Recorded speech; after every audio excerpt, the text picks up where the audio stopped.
여러분 안녕하십니까? 오늘 말씀의 제목은 보아스의 고엘입니다. 여러분 중에서 고엘이라는 말을 오늘 교회에 나와서는 처음 듣는 분도 계실 겁니다. 그런데 이 고엘이란 말은 정말 성경 모든 말씀의 중심을 뚫고 가는 아주 귀중한 사상입니다. 그래서 오늘 고엘을 여러분과 함께 나누기를 원합니다. 제목이 뭐라고요? 보아스의 고엘. 그러니까 보아스가 고엘을 실천했다 하는 그런 뜻입니다. 오늘 말씀은 룻기 4장에 있는 말씀을 중심으로 함께 나눌 겁니다. 여러분, 이 세상은 어떤 원리로 살죠?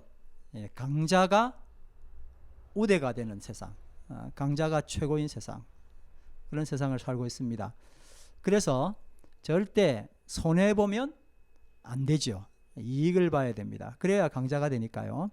그리고 강자이어야만이 세상을 잘 살 수 있다. 우리는 그렇게 배우고 또 그렇게 살아왔었습니다. 이제 근데 크리스찬들은 또 그와 정반대로 살거든요. 크리스찬은 어떻게 살아야 되죠?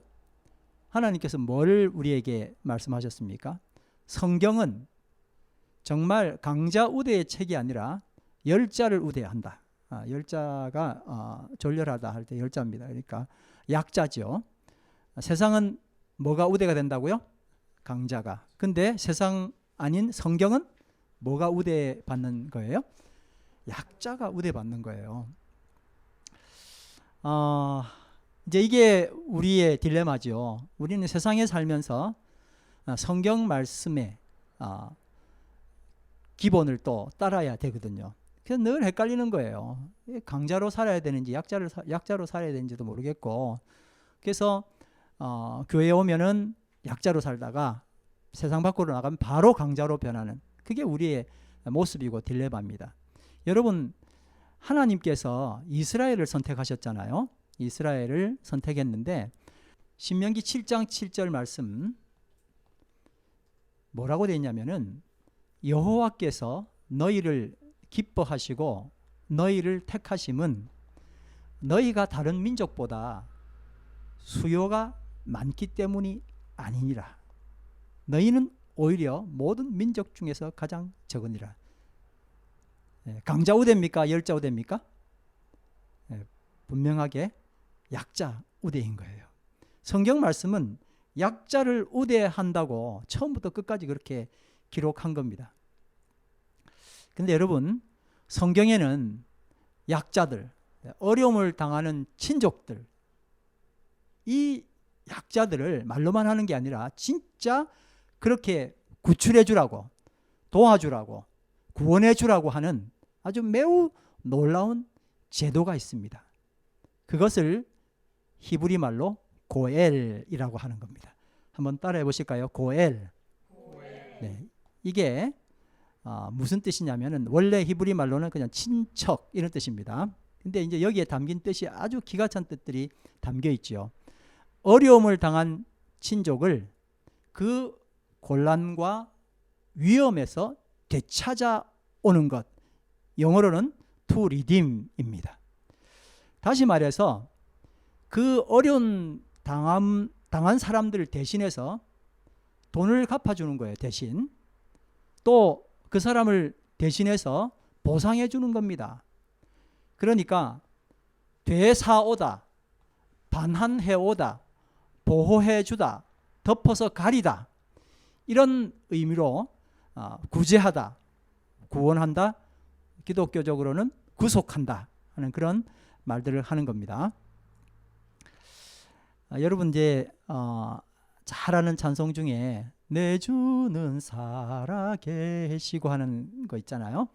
이게 이제 메시아에서 나오는 45번에 나오는 이 솔로인데, 이게 이제 구약에 있는 말씀이에요. 예수 그리스도를 소개하면서 이제 그분이 살아계시다, 부활하신다 하는 이제 그 이야기를 하기 위해서 가져온 게 욥기서에서 가져왔어요. 예수님 이야기를 어디서 했다고요? 신약이 아니라 구약, 거기서도 엽기에서 했단 말이에요. 엽기서 19장 25절 말씀 같이 한번 읽어볼까요? 시작. 내가 알기에는 나의 구속자가 살아계시니 후일에 그가 땅 위에 서실 것이라. 여기서 구속자, 이게 히브리 원어로 그대로 고엘이라고 써 있는 겁니다. 뭐라고 써 있다고요? 고엘. 그러니까 고엘이라는 것은 우리가 늘 뭐 끝도 없이 이야기했잖아요. 우리의 구원자, 우리의 구속자, 나를 자유 주시는 하나님, 다 뭐예요 이게? 그게 원래 고엘이라는 말이 거기서 나왔다는 겁니다. 고엘에서 다 시작됐던 말입니다. 자, 여러분 이제 내가 굉장히 어려움을 당한다고 한번 생각을 해 보시길 바랍니다.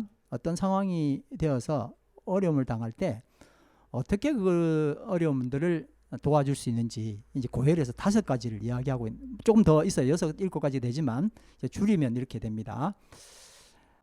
첫 번째, 어려운 형편이 돼서 땅을 팔아버리는 거예요. 땅을 판다는 말은 조금 이 신약 이 말씀에서는 좀 맞지 않습니다. 토지 사용권이라고 이야기하는데 아무튼 이 토지 사용권을 팔아버린 거예요. 힘들어서. 형편이 힘들면 팔잖아요. 땅 팔듯이. 근데 그렇게 판 것을 다시 사서 돌려주는 거예요. 굉장히 멋지죠. 그렇죠? 두 번째는 어려움에 처해서 종으로 팔린 거예요. 노예로 팔린 거예요.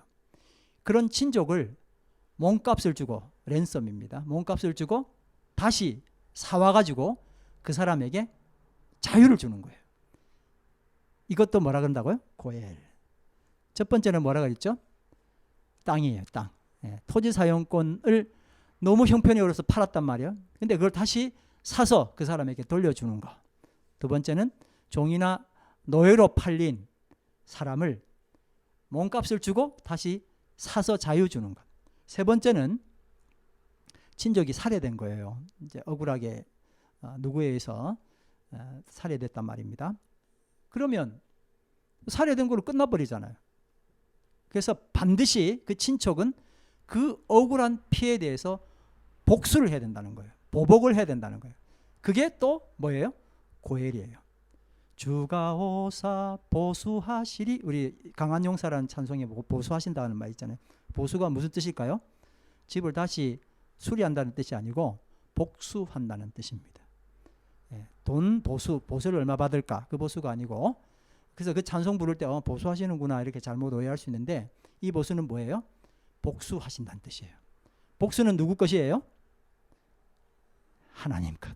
이게 고엘에서 나온 정말 멋진 사상입니다. 네가 복수할 거 아니야. 내가 대신 복수해 줄 거야 라고 다음에 또 기회 있으면 이 말씀을 좀 더 구체적으로 드리기 원합니다. 세 번째는 복수해 주시는 것. 복수를 대신 하는 것. 그래서 그 사람이 억울하게 죽어도 누군가가 복수해 주는구나 하고 이제 좀 더 억울한 죽음을 면할 수 있겠죠. 네 번째입니다. 남에게 피해를 준 거예요. 그래가지고 이제 감옥에 들어갔어요. 돈을 배상해 주면 되는데 그거 배상할 손해보상금이 없는 거예요. 근데 친척이 그걸 보고 어떻게 한다고요? 그 사람 손해배상을 해주고 그 사람의 감옥에 나올 수 있도록 자유를 또 주는 거예요. 이게 또 고엘입니다. 여러분 뭐 너무 멋있죠, 그렇죠? 그러니까 이게 너무 상세하게 성경에 나와 있어요. 약자를 어떻게 도와줄 건가? 약자를 위한 책이기 때문에 너무너무 아주 디테일하게 써놓은 거예요. 그렇게 반드시 친척이면 해야 된다는 거예요. 5번째입니다. 형제가 이제 자식 없이 죽었어요. 근데 그렇게 되면 아이고 난 자식 없이 죽었어 라고 끝나는 게 아니라 가장 가까운 친척, 그러니까 바로 밑에 동생이든지 이제 그렇게 되겠죠. 그 동생이 죽은 형제의 미망인 형수가 되겠죠. 결혼을 한단 말이에요. 이걸 뭐라 그러냐면 계대결혼이라고 이야기합니다. 뭐라 그런다고요? 계대결혼. 그러니까 대를 이어주는 계약결혼 뭐 그런 뜻입니다. 그 가문의 후사가 끊어지지 않도록 그렇게 해주는 겁니다. 이렇게 하나님께서는 정말 힘들고 고통스러운 이웃을 뭐 사람 몫이지 뭐 이렇게 하고 지나가는 게 아니라 정말 구체적으로 도와주라고 하면서 고엘이라고 하는 제도를 이스라엘 백성들에게 주셨습니다. 그리고 이 모든 고엘 제도는 성경 전편에 흐르는 굉장히 중요한 사상입니다. 그리고 이런 사람을 뭐라 그럴까요? 우리가 잘 아는 대로 리디머라고 부르는 거예요. 한국어 성경에는 이걸 뭐라고 기록했냐면 기업 부르는 사람. 여러분 이제 우리가 룻기 지금 계속 읽고 있지 않습니까? 기업 무르는 사람, 내가 무르겠다 이런 말인데 성경에서는 한국 성경에서는 기업 무르는 사람이라고 번역을 했습니다. 한번 따라합시다. 기업 무르는 사람. 네, 기업을 물러주는 사람이다 한 뜻입니다. 그리고 이제 오늘 여러분들이 함께 세번역 성경에서 읽었는데 그 리디머를 기업 무르는 사람을 아주 한국말로 굉장히 쉽게 풀어서 이렇게 번역했습니다. 집안간으로서 책임을 지는 자. 말이 좀 쉽죠, 그렇죠? 예. 고엘 이러면 무슨 말이야 이런데 이제 풀어서 써준 겁니다. 집안간으로서 책임을 지는 자. 한번 따라합시다. 집안간으로서 책임을 지는 자. 자, 이제 제가 오늘 이렇게 말씀을 이렇게 드리는 이유가 룻기 4장 말씀을 좀 더 잘 이해하기 위해서 그렇게 말씀을 드리는 겁니다. 리디머라고 우리가 이렇게 부르지만 이걸 이제 좀 더 자세히 부를 때는 5가지가 있습니다. 한번 따라합니다. 첫 번째, 토지의 상환자. 네, 토지를 사서 그 사람에게 돌려주는 겁니다. 너무 멋있죠? 두 번째는 종의 속량자. 따라합니다. 종의 속량자. 네. 종, 노예에서 그 사람을 꺼내서 자유를 주는 사람입니다. 너무 멋있는 것 같아요. 그 다음에 피해 복수자. 따라합니다. 피해 복수자. 내가 이 상황으로 죽게 됐어요. 근데 복수해 주시는 분, 어벤져가 있는 겁니다. 다음에 네 번째는 속전의 수납자. 따라합니다. 속전의 수납자. 그리고 5번째는 후손의 계대자. 네, 발음 잘 하셔야 됩니다. 후손의 계대자. 시작. 네. 자, 이제 이 배경을 가지고 룻기서 4장 1절을 같이 한번 읽겠습니다. 다 같이 읽습니다. 시작. 보아스가 성문 위 회관으로 올라가서 앉아 있는데 그가 말하던 집안간으로서의 책임을 져야 할 바로 그 사람이 마침 지나가고 있었다. 보아스가 그에게 여보시오, 이리로 좀 올라와서 앉으시오 하고 말하였다. 그러자 그가 올라와서 앉았다. 여러분, 이제 이 말씀이 세번역 성경인데 개역 성경에는 이렇게 기록하고 있습니다. 1절. 개역 성경 뭐라고 번역했는지 같이 읽습니다. 시작. 보아스가 성문으로 올라가서 거기 앉았더니 마침 보아스가 말하던 기럽 물을 자가 지나가는지라. 보아스가 그에게 이르되 아무개여 이리로 와서 앉으라 하니 그가 와서 앉으매. 우리가 성문 위에 올라갔다 그러니까 그 성문 좁은데 그 올라가 서 있다 이렇게 생각하잖아요. 근데 세번역은 뭐라고 돼 있어요? 성문 위 회관이라고 했죠. 사람들이 많이 모여 있을 수 있는, 그리고 높은 자리니까 그런데 갔다는 이야기고, 보아스는 그 성문에 올라갈 자격이 있는 사람입니다. 유지라는 뜻이죠. 이제 중요한 이야기는 뭐냐면 보아스가 그에게 이르되 아무개여라고 했다는 겁니다. 뭐라고요? 아무개여. 자, 이게 이제 보아스가 진짜 그랬냐 안 그러면은 룻기 저자가 그렇게 이야기했냐 이제 사람들이 이야기를 하는데, 분명히 보아스는 그렇게 이야기하지 않았고 그 사람의 이름을 불렀을 겁니다. 아는 사람이니까요. 이름을 불렀겠지만 룻기서 저자는 그 사람의 이름을 굳이 이야기하지 않고 아무개라고 명확하게 히브리어에 적어 놓은 거예요. 아무개여라고. 이 사람은 뭐가 된 거예요? 아무개가 된 거예요. 그가 말하던 사람, 아무개. 아무개가 어떤 사람인지 한번 룻기서 3장을 통해서 한번 보겠습니다. 룻기 3장에 보면 보아스가 룻에게 언급한 사람입니다. 룻기 3장은 지금 우리가 4장 읽고 있는데 시어머니가 이렇게 룻에게 이야기했잖아요. 네가 가서 나이 많은 저 보아스에게 청혼을 해라. 청혼하는 방법은 이렇다 하고 이제 말한 거예요. 그건 여러분들이 좀 더 읽어보시면 되겠습니다. 그래서 아무튼 이 시어머니 말씀을 들은 룻이 정말 어두운 밤에 보아스에게 나가서 청혼을 하는 겁니다. 자, 그 청혼을 하는데 어떻게 됐습니까? 3장 8절에서 13절 말씀 한번 보겠습니다. 시작. 한밤중이 되었을 때에 보아스는 으시시 떨면서 돌아 눕다가 웬 여인이 자기 발치개에 누워 있는 것을 보고 깜짝 놀라면서 누구요? 하고 물었다. 룻이 대답하였다. 어른의 종 룻입니다.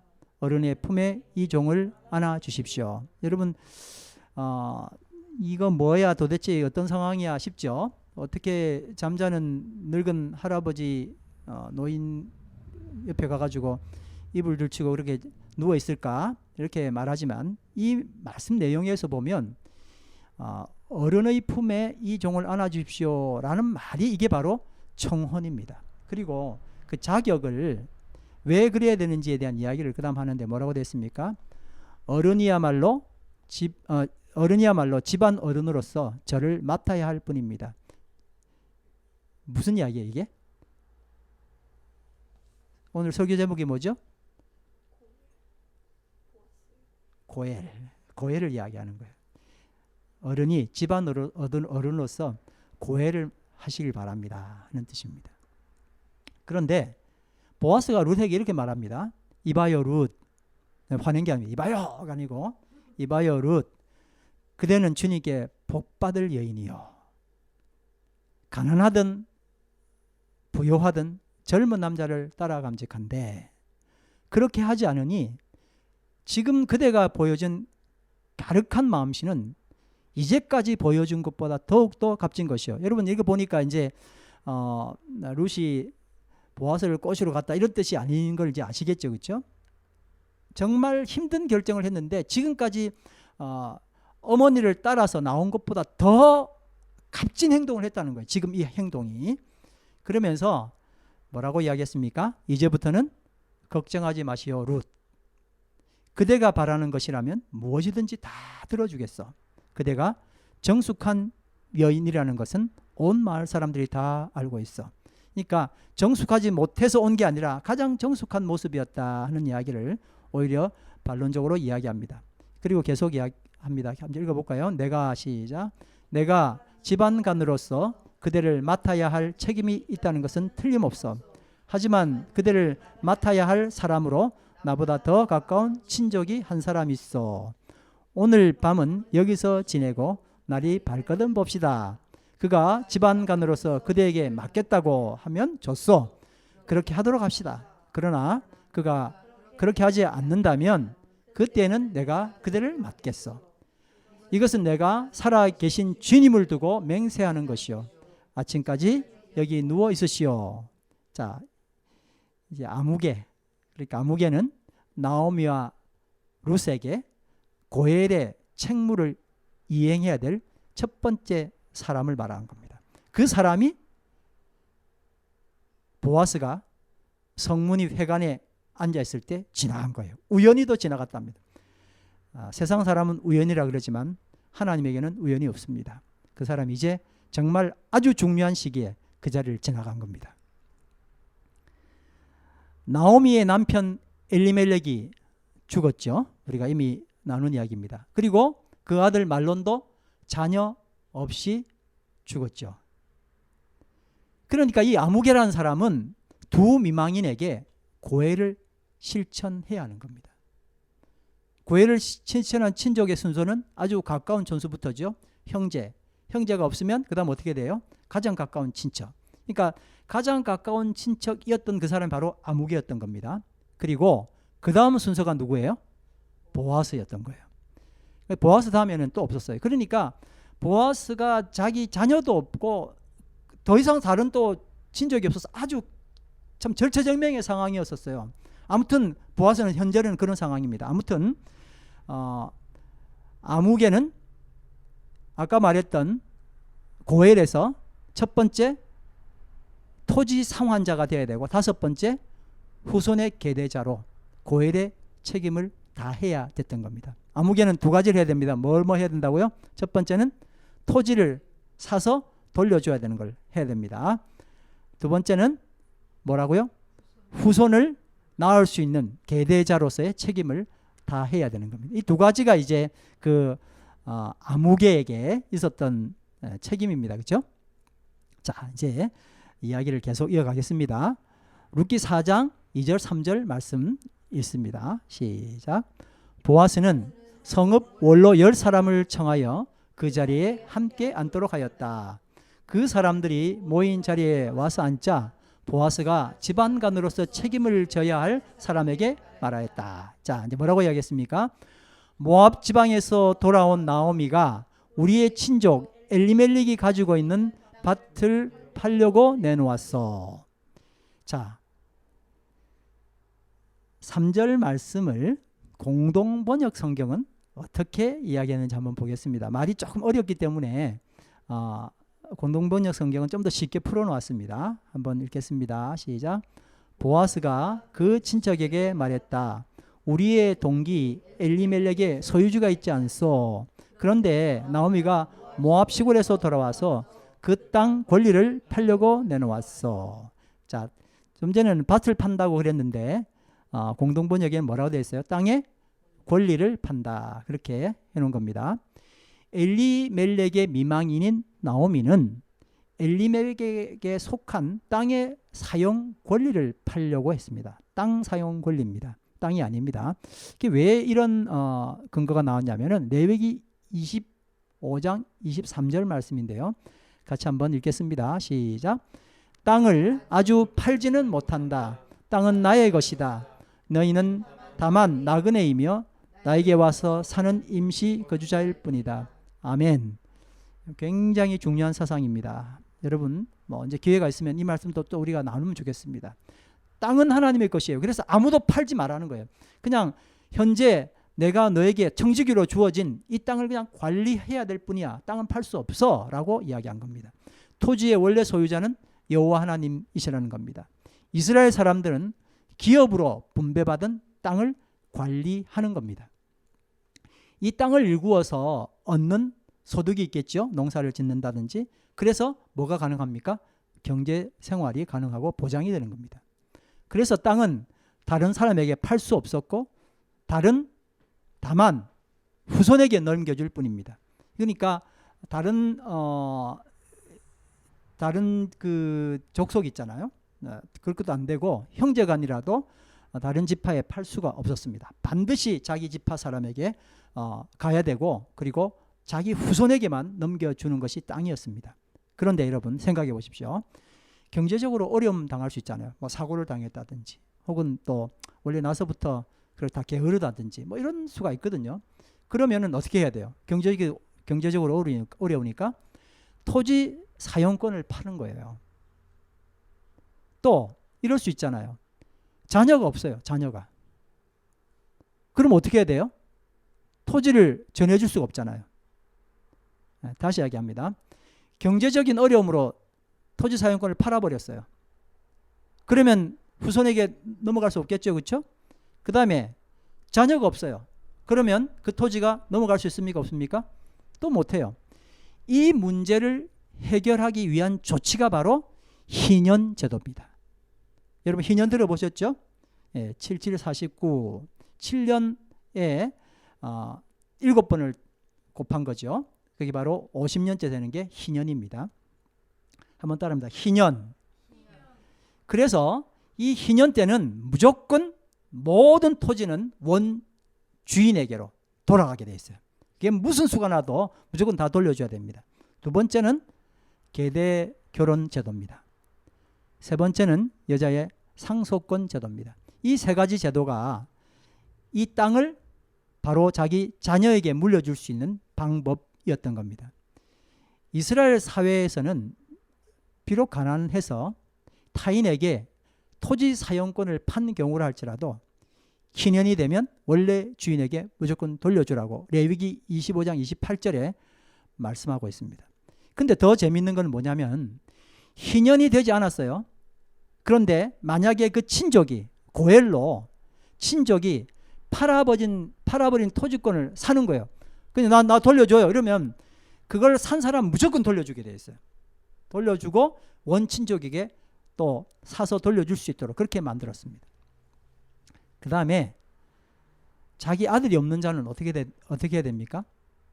그게 바로 아까 말씀드렸던 형제가 죽은 자의 아내를 취해서 아들을 낳은 다음에 그 아들로 하여금 죽은 형제의 기업을 상속하도록 하는, 밭을 상속하도록 하는 것. 그게 바로 좀 전에 이야기했던 계대 결혼 제도인 겁니다. 근데 이제 그렇게 계대 결혼을 했는데 계속 딸만 낳는 거예요. 아들 안 낳고. 그럼 어떻게 해야 돼요?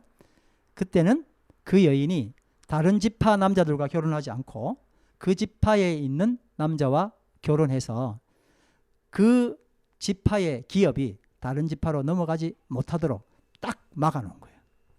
자, 이제 이 배경을 가지고 룻기 4장 4절 말씀 다 같이 한번 읽겠습니다. 다 같이 시작. 나는 이 사실을 분명히 알려드리오. 여기 앉아 계시는 분들과 우리 마을 어른들께서 보시는 앞에서 나는 당신이 그 밭을 사라고 말씀드리오. 이제 아무개한테 밭을 사세요 라고 이야기를 한 겁니다. 당신이 집안간으로서의 책임, 뭐죠? 고엘이죠. 책임을 지겠다면 그렇게 하십시오. 그러나 집안간으로서의 책임을 지지 않겠다면 그렇게 하지 않겠다고 분명히 말하여 주시오. 당신이 집안간으로서의 책임이 있는 첫 번째 사람 아닙니까? 나는 그 다음 사람이에요.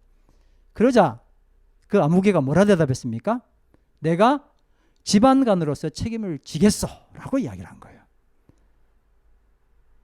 여러분, 경제 사정이 딱한 나오미는 땅 사용권을 친족 고엘 1순위 아무개에게 팔아서 지금 현재 경제적으로 당장 급한 불을 끌 수 있겠죠. 그렇죠?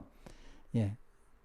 근데 나오미의 땅 사용권을 산 아무개는 그 땅을 사서 땅을 잘 일구어서 이익을 극대화시킬 수 있었습니다. 그렇죠? 농사를 짓는다든지 뭐 더 좋은 작물을 심어서 이익을 만들 수 있는 거거든요. 근데 더 중요한 게 뭐냐면 나오미가 죽고 나면 그래도 희년이 되잖아요. 희년이 되면은 나오미에게 후사가 없으니까, 나오미 후사가 다 죽었으니까요. 그 땅은 분명히 누구에게 돌아갈까요? 그 아무개에게 돌아가는 거예요. 그러니까 아무개가 계산을 해보니까 이거 남는 장사네. 그래서 그는 이렇게 대답한 겁니다. 내가 집안간으로서 책임지겠어. 자, 이렇게 대답을 하고 나니까 보아스가 어떻게 말합니까? 같이 읽습니다. 시작.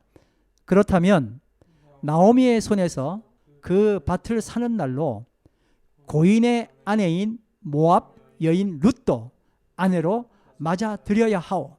그렇게 하여야만 그가 물려받은 그 유산이 고인의 이름으로 남게 될 것이요.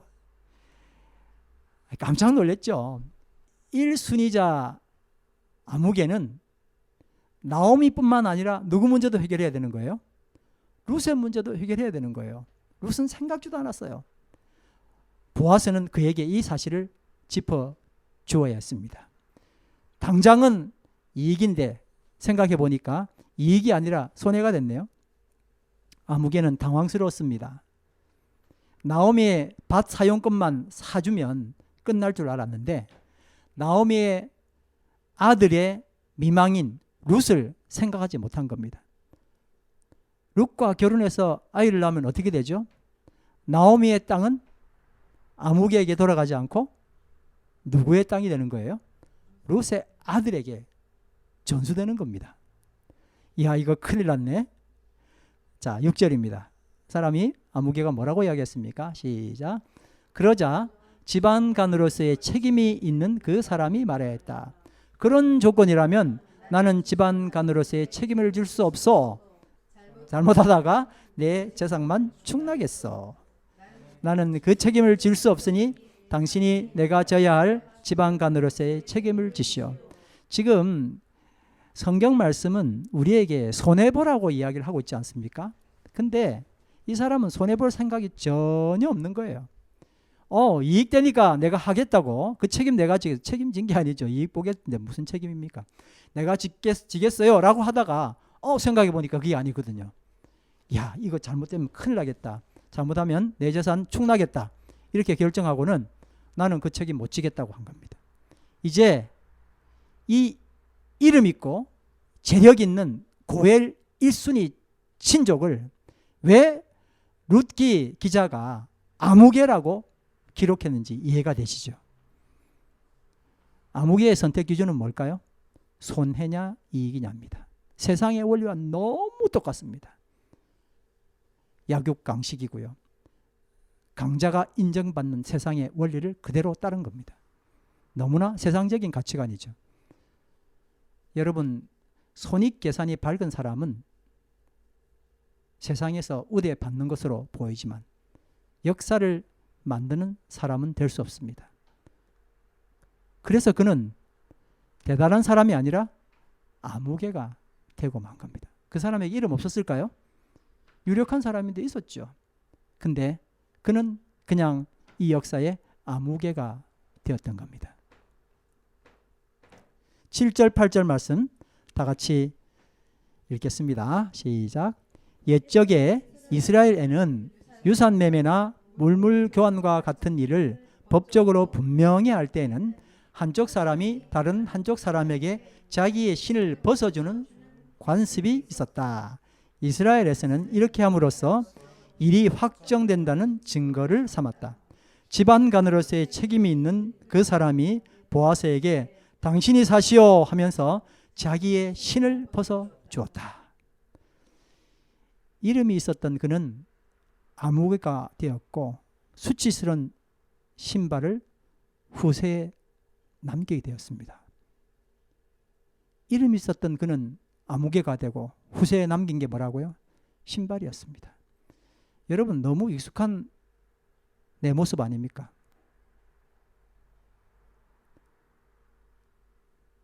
세상은요, 손해냐 이익이냐의 기준으로 지금껏 나를 선택해 왔습니다.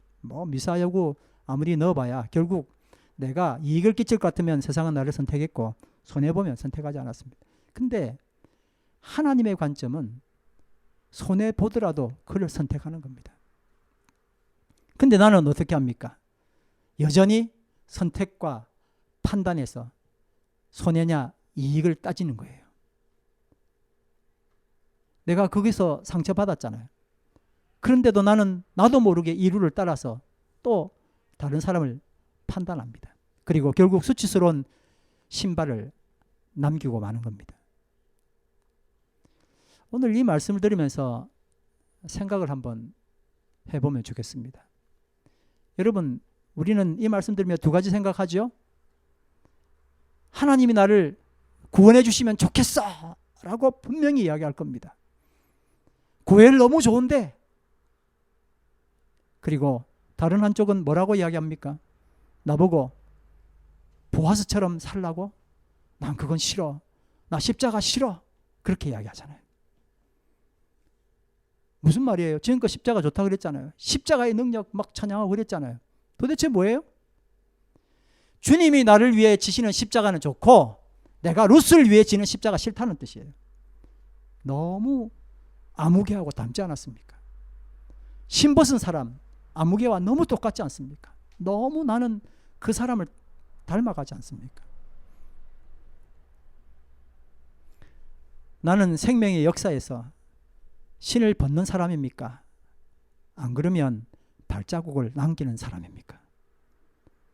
여러분, 이 세상에서 가장 아름다운 게 뭐라고 성경은 기록합니까?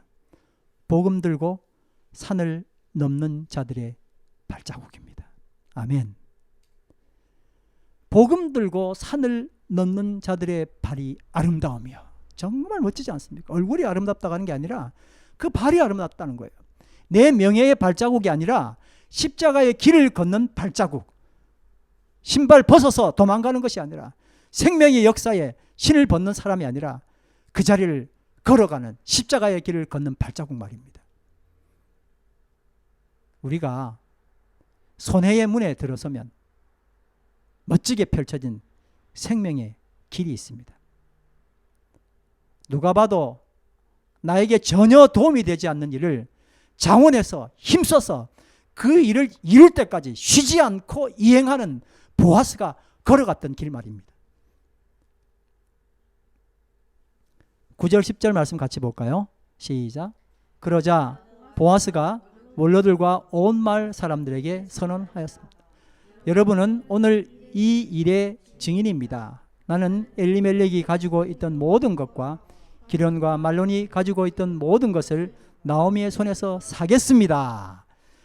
나는 말론의 아내인 모압 여인 룻도 아내로 맞아들여서 그 유산이 고인의 이름으로 남도록 하겠습니다.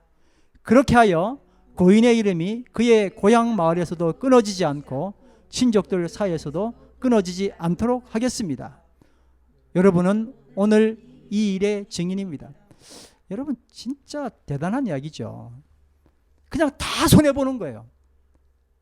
오로지 나오미와 룻을 위해서 보아스는 모든 걸 다 내놓는 거예요. 이익을 생각하고 손해를 싫어하는 사람들을 향해서 여기 보아스가 주는 메시지는 정말 대단한 겁니다. 보아스는 미망인 나오미를 구원했습니다. 망해서 돌아온 나오미에게 그의 죽은 남편이 남겨둔 땅 사용 권리를 모두 사주었습니다. 그리고 그 기업을 룻의 아내, 그러니까 말론의 아들 이름으로 틀림없이 이어지도록 하겠다고 약속한 겁니다. 그 사람들 앞에서요. 어떻게 이런 일이 일어날 수 있습니까? 보아스의 이 행동을 이해할 수 있는 세상 사람은 정말 별로 없을 겁니다. 손해보고 또 보고 자신에게는 어떤 이익도 주지 않는 이 일을 자원해서 나서서 열심을 다해서 결국 이루어낸 겁니다. 예수님께서는 마가복음 4장 11절에 이렇게 말씀하셨습니다. 한번 제가 읽으면 따라 하시기 바랍니다. 너희에게는 하나님 나라의 비밀을 맡겨주셨다. 그러나 저 바깥 사람들에게는 모든 것이 수수께끼로 들린다. 여러분 그런 생각 드십니까? 손해보는 거 그걸 기쁨으로 실행해 나가는 사람들 볼 때 저 사람들 도대체 뭐야? 라고 세상은 이야기할 겁니다.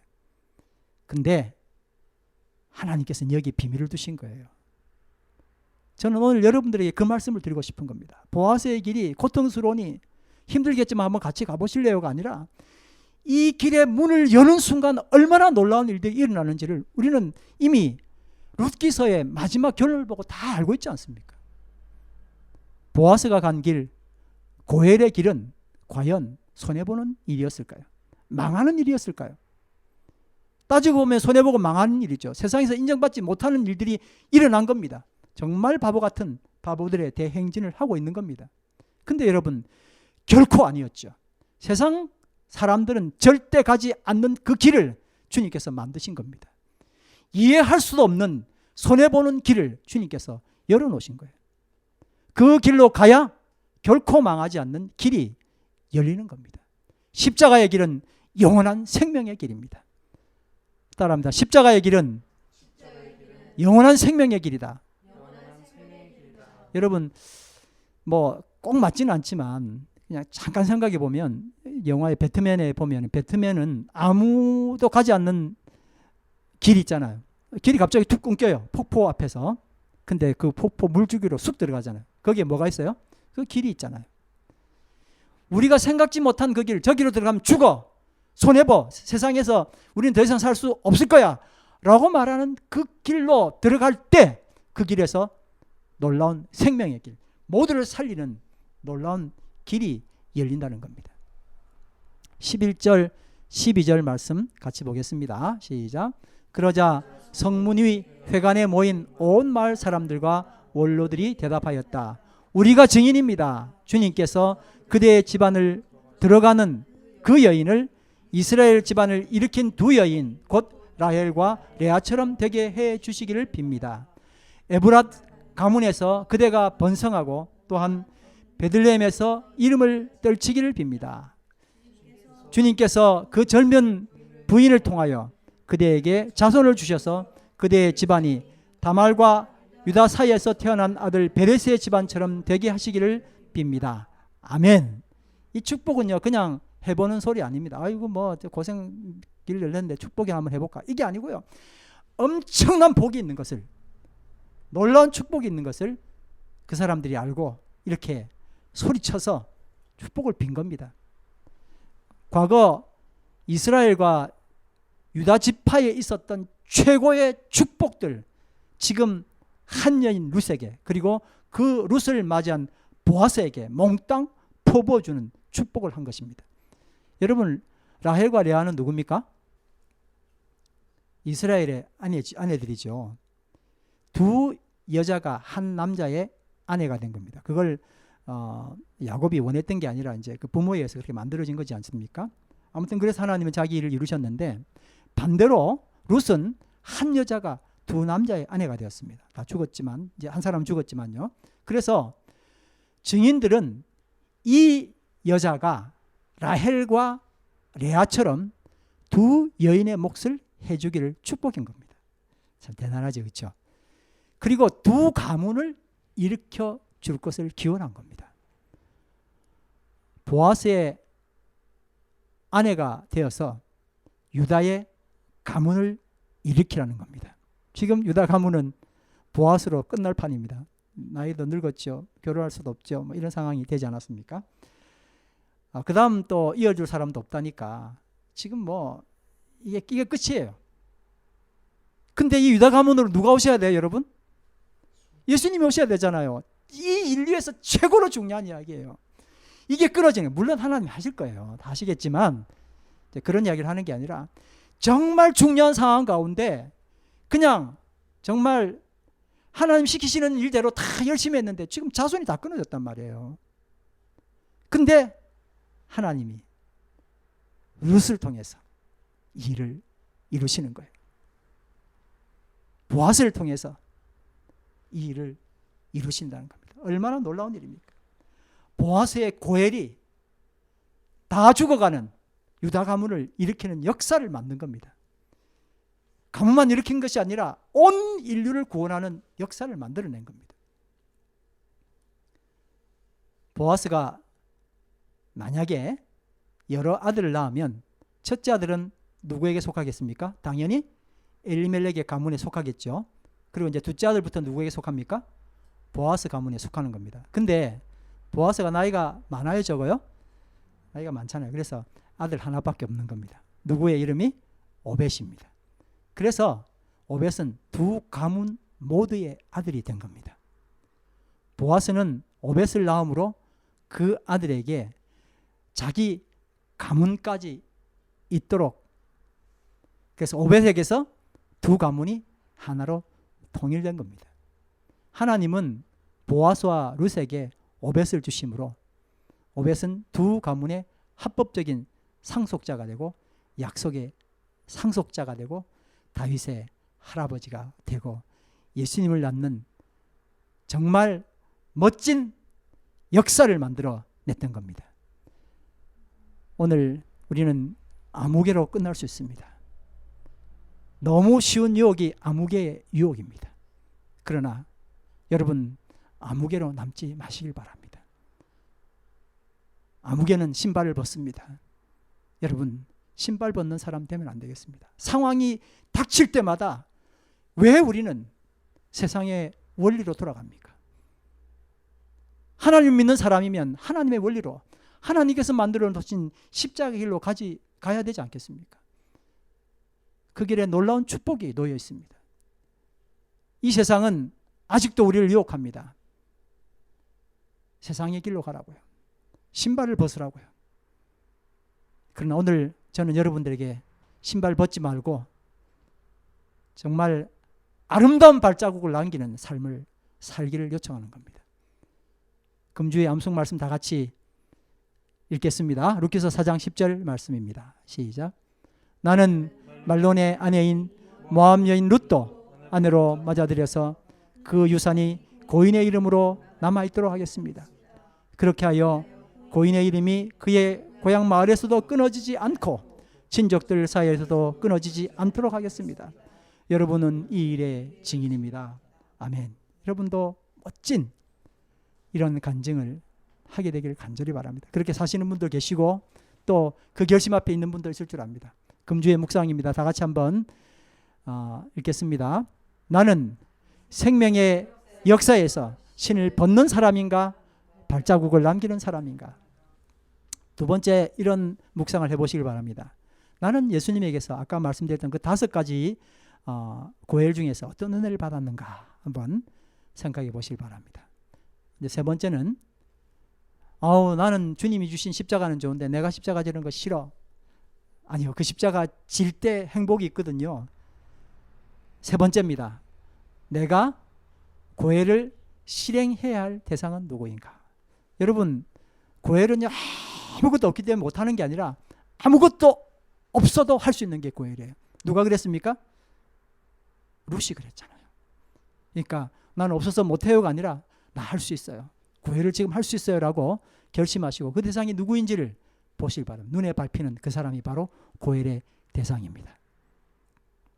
이제 우리 다 같이 찬양 드리겠습니다. 다 같이 일어나셔서 찬양 드립니다. 아버지 당신의 마음이 있는 곳에 나의 마음이 있기를 원해요.